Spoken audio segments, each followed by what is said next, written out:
Today we have Dinus on the show, a Judo black belt and 3rd degree Brazilian Jiu-Jitsu black belt. I challenged him to a Kesa Gatame battle so you can learn from both our offense and our defense against each other. We start, and right away I bridge forward, which causes Dinus to post his hand on the mat. This gives me room to free my elbow by dropping it down towards the mat. And now I start entangling his legs with mine to roll him over. You'll notice quickly that 2 major objectives to escape Kesa are either to free the elbow or bridge your partner over. And chaining them together is often the path of least resistance. When I bridge, I'm trying to bring him over my head and then direct him to the side, rather than straight to the side where it's harder. Again, I bridge and it forces him to let go of my elbow. He quickly recatches it but doesn't gain enough control over it.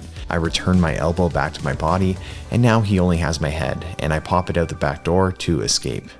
This time Dinus goes straight for a chest compression submission where he grabs my leg and forces my knee and head together. This makes it very tough to breathe. I take a grip on his lapel, hoping I can create enough tension to choke Dinus, but it's unlikely to get a tap. Dinus stays a bit too committed to his attack as I start trying to rock his body weight over my hips. He doesn't post out because he doesn't want to lose my elbow. And once I get his weight loaded onto my hips, he now feels light and easy to move. We start again, and this time he really gets that chest compression in deep. I can't take a breath and I'm forced to tap. He actually hits the same chest compression on me 2 more times for a total of 3 chest compression submissions. But this attack does have some risks. If he can't keep control of my head, then I can enter the crucifix, which is what I do here. I find space to drop my elbow, and now I can better use that arm to clear my head, which I do and take a Kimura grip before entering into the crucifix. Again, he tries for that chest compression, but I'm starting to adapt. I stiffen out and extend my legs, which keeps my head and knees from coming together. I now start seeing if I can get a choke going. To take out the slack, I'm trying to feed the lapel from one hand to the other. I start getting a decent amount of tension, and the threat of the choke now becomes real. Dinus tries to seize his opportunity to rotate out of there before the choke is completely on. But I quickly catch his arm, which stops him from being able to rotate. He can't turn and face me. However, he does a great job of unraveling his arm from between my legs, and I'm forced to abandon the choke. I don't just let go and do nothing though, I salvage the position by at least taking top position.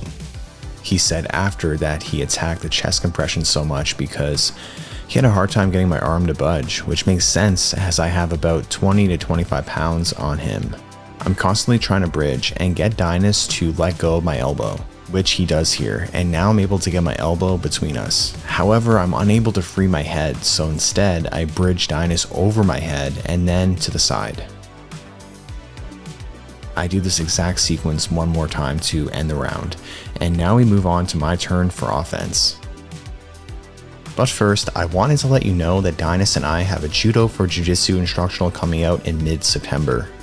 It's packed with throws, trips, setups, and techniques that Dinus specifically recommends for Jiu-Jitsu. And we filmed it in a pretty unique format. Dinus first teaches each technique normally, breaking down all the important details, and then I try it myself and he coaches me through it. So you get to see the common mistakes that I make as a Jiu-Jitsu guy learning Judo and how Dinus fixes them. Just join my newsletter through the link in the description or pinned comment. And we'll also send you a free Kesa Gatame mini course right now. Alright, back to the video.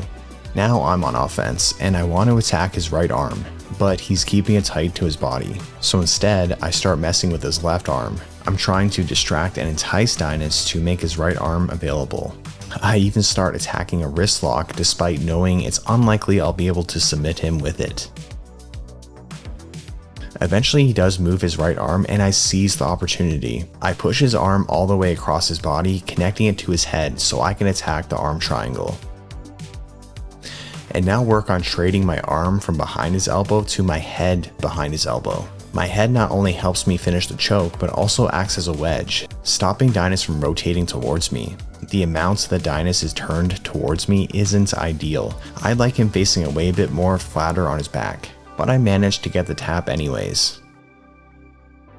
We start again, and again I mess with his other arm to try to attack his primary arm. I'm trying to hook his wrist with my heels so I can attack the Americana with my legs, but I can't quite get it. And now he pushes on my head, causing me to posture up. This makes room for him to get his leg in front of my face, and now I'm in trouble. I'm trying to clear it off my face, and it looks like he's trying to set up a triangle. I take a bit of an accidental hit to the eye, but I'm all good, accidents happen. He starts locking up the triangle, and it's pretty uncomfortable as you can see. So he wins that one, and we move on. This time, I'm trying to really prioritize staying low so he can't do that again. But it's hard. I need to posture up to make some room to attack his arms easier, but if I posture up too much, then Dinas might get his leg in front of my face again. He's waiting for it and ready to attack. So I take some inspiration from him. I can't get his arm, so I attack the chest compression. But just a bit different from what he does. He grabbed my leg to hit this, but I connect my hands together and start lifting up on his head. They're just variations of the same thing. They're just two different ways to get a chest compression. Notice how I have my butt off the mat. This way I can make Dinas really carry my weight. He's unable to take a breath because his lungs can't expand, and I get the tap. This one I mess up again by posturing up too high. Dinas is very flexible and has great coordination with his legs, and he uses them to enter into the crucifix. This time I again am gunning for that arm triangle, trying to connect his head and arm together, but I'm having a hard time finding an opportunity to pass my head to the other side.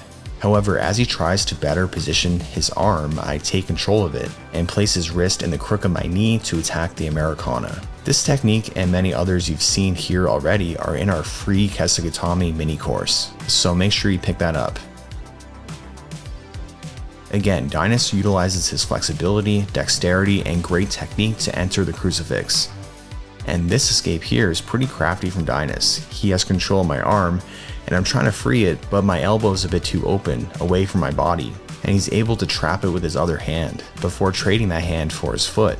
And now he has tremendous control over the left side of my body. There's no point in even attempting to fight it. He gets me over with ease. I can tell that he really wants to hit that one again. Every time I try to posture my arm up, he's seeking to loop his foot through it. But eventually I'm able to safely take control of his wrist without posturing up too much, and start setting up an arm lock. I actually learned this from Dinas earlier in the day filming. I'd never seen it before. Alright, I hope you enjoyed and learned from this. Thank you Dinas for doing this with me. I can't wait until our course is out. And a big thank you to X Martial. I've trained in their gear for such a long time now, and I absolutely love their rash guards, shorts, gis, and everything. Great design, built right, and made for people who train and want to look good doing it. Go check them out.